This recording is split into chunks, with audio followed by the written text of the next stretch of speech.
So hello everyone, welcome to our channel Kumari kitchen 717. So ఈరోజు మనం చేయబోయే recipe ఏందో మీకు ఆల్రెడీ అర్థమైపోయి ఉంటుంది, గులాబ్ జామ్. సో చూసారుగా, ఇలా వేసేసుకుందాం ఒక దాంట్లో.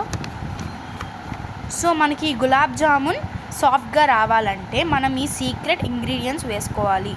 ఒక టీ స్పూన్ కార్న్ఫ్లోర్, ఒక స్పూన్ మైదా దీంట్లో యాడ్ చేసుకోవాలన్నమాట. దీంట్లో పాలు పోస్తూ పిండిని ఒత్తినట్టు కలుపుకోవాలన్నమాట. సో దీంట్లో కొంచెం ఎలాచీ పౌడర్ అయితే మనం యాడ్ చేసుకోవాలి. సో పిండిని ఇలా ఒత్తుతున్నట్టు చేసుకోవాలన్నమాట. చూసారుగా, ఇక్కడ ఇట్లా ప్రెస్ చేయాలన్నమాట బాగా దాన్ని. అప్పుడైతే మనకి గులాబ్ జామున్ సాఫ్ట్గా వస్తుంది. సో చూసారుగా ఎంత సాఫ్ట్గా ఉందో, అలా అయ్యేదాకా మనం ప్రెస్ చేసుకుంటూనే ఉండాలన్నమాట. బాల్ చేసేటప్పుడు ఇలా ప్రెస్ చేస్తూ చేయాలి. అప్పుడే మనకి క్రాక్స్ ఏం రాకుండా బాల్ సాఫ్ట్గా వస్తుంది అండ్ నీట్గా కూడా వస్తుంది. చూసారుగా, ఇక్కడ చూపిస్తున్నాం కదా, అలా చేస్తే బాల్స్ చూసారుగా ఎంత సాఫ్ట్గా అనిపిస్తుందో చూడడానికి. చూడండి, చూసారుగా అసలు క్రాక్సే లేవు బాల్కి. సో ఈ విధంగా అయితే బాల్స్ అనేవి చేసుకోవాలన్నమాట. నేను షుగర్ తీసుకున్నాను. 1.5 kg షుగర్కి 1.5 లీటర్ వాటర్ పోసుకోవాలి. మనం దీన్ని పొయ్యి మీద పెట్టుకొని పాకం అలాంటిది మనకేమి రానవసరం లేదు. జస్ట్ చక్కెర కరిగితే చాలు. ఇది కరిగేటప్పుడు కొంచెం ఎలాచీ పౌడర్ వేసుకోవాలి. ఒక 1/2 స్పూను ఇలాచీ పౌడర్ వేసుకోవాలి. చూసారా, ఇలాగా జస్ట్ మనకి షుగర్ కరిగితే చాలు, పాకం లాంటిది రావాల్సిన అవసరం లేదు. ఇప్పుడు దీన్ని పూర్తిగా మనం చల్లార్చుకోవాలి. చల్లార్చుకున్న తర్వాత మాత్రమే మనం గులాబ్ జామున్స్ ఇందులో వేసుకోవాలి, లేకపోతే మనకి బ్రేక్అవుట్స్ వచ్చేదానికి ఛాన్సెస్ ఉంటాయి.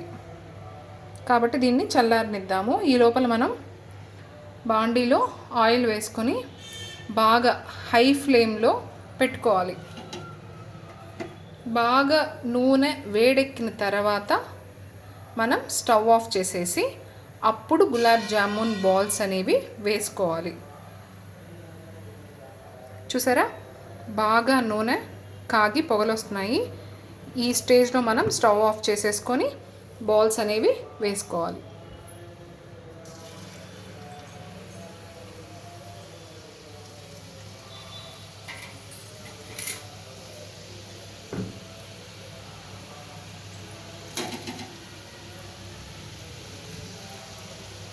ఇలా బాల్స్ వేసిన తర్వాత ఒక గుంట గరిటె తీసుకోవాలి.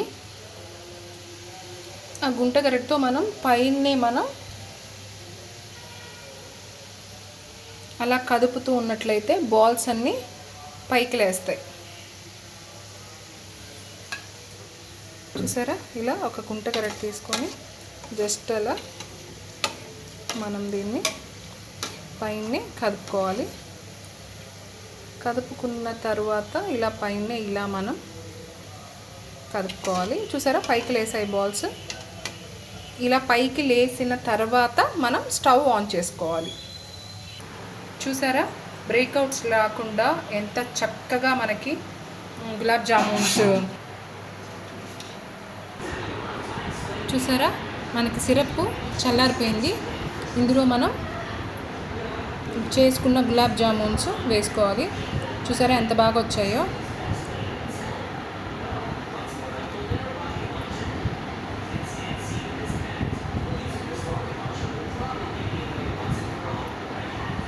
ఇలాగా అన్నీ వేసేసుకోవాలి. చూసారా, గులాబ్ జామున్స్ అయితే ఎంత పర్ఫెక్ట్ టెక్స్చర్లో వచ్చాయో.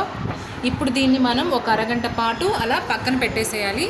ఒక అరగంట తర్వాత మనం సర్వ్ చేసుకుంటే స్మూత్గా టేస్టీగా ఉన్న గులాబ్ జామున్స్ అయితే మనం టేస్ట్ చేయొచ్చు. మా రెసిపీ మీకు నచ్చినట్లయితే మా ఛానల్ని మీరు సబ్స్క్రైబ్ చేసుకోవడం మర్చిపోవద్దు. చూస్తున్నారు కానీ చాలామంది సబ్స్క్రైబ్ చేయడం మర్చిపోతున్నారు. ప్లీజ్ సపోర్ట్ చేయండి. Like, share and subscribe to our channel Kumari's kitchen 7175.